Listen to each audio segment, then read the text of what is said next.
now I can finally silence the critics who have said, fight a professional boxer, fight someone your age.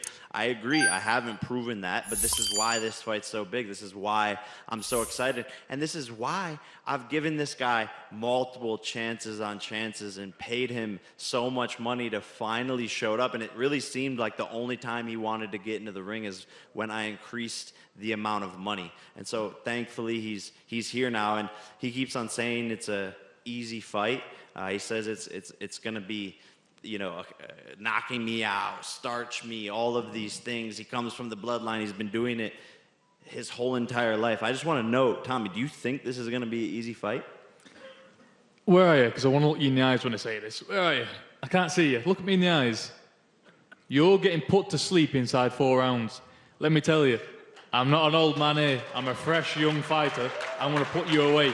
You had 2 very lucky escapes of this fight. You should have took the escapes. You should not be sitting here right now because this is bad for you. You've blown your ticket. You should have stuck to making easy money fighting old men, celebrities. I'm coming to take your head off. Great. So I think we make a deal then, since you're so confident. I think we make a deal.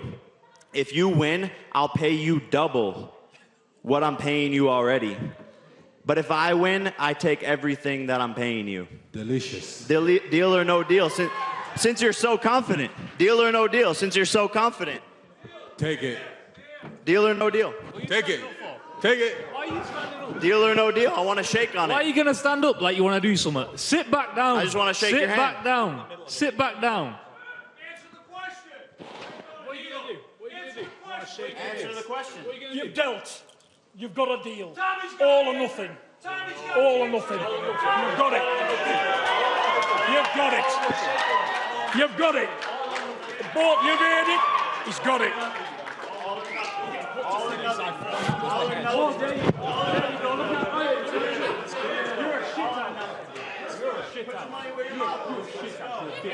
I'll put you away inside the first round.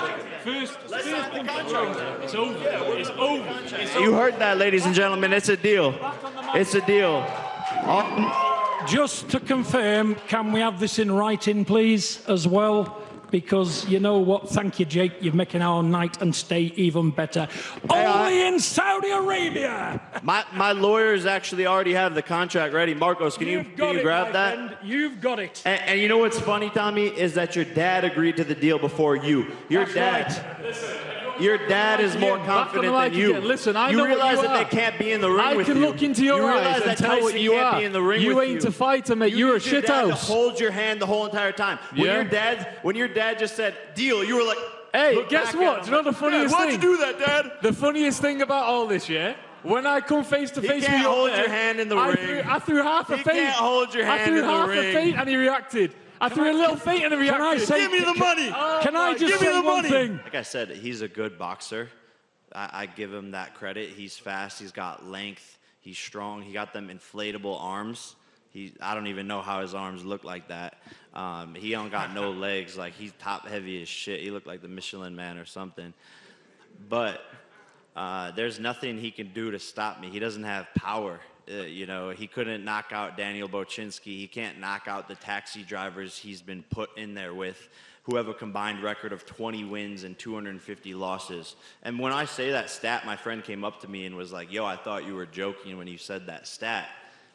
That's an actual stat. His opponents have a combined record of 20 wins and 250 losses. And the record of the opponents now is like 30 wins and 350 losses. So he's never been put in there with someone who wasn't there to lose. So on Sunday, when he's in the locker room warming up, he's gonna be thinking, damn, everyone has been put in there to lose.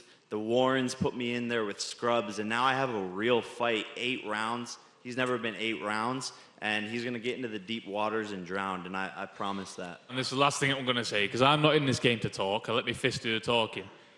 On Sunday night, when I put this man away in a mismatch, it's going to be onwards and upwards for me. I'm going to take everything he's got, and he's going to be going home to Ohio, wherever he's from, sulking. Puerto Rico.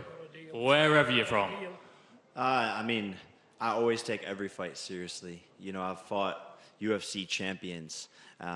You know, Tyron Woodley was winning the UFC championship while I was on Disney Channel. So when Tommy says, you know, I've been doing this my whole life, none of that means anything. I've always trained harder.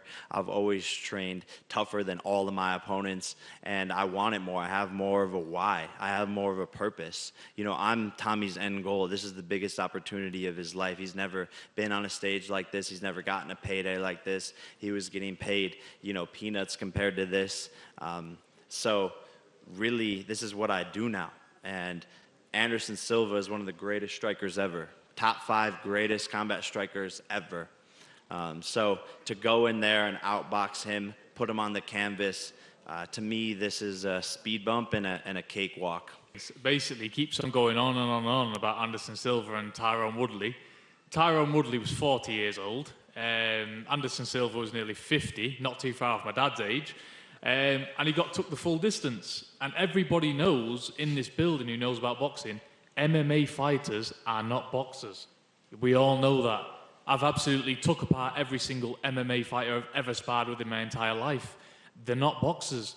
And this guy couldn't even deal with them. I mean, let alone what this guy is, a great striker, yeah, in MMA, not boxing. And you still went 8 rounds with him and looked like you'd been through the trenches. You know, on Sunday night, you've got a fresh, young, 23-year-old, proper, legitimate fighter who would have it inside and outside the ring. I'm not for lights, camera, action.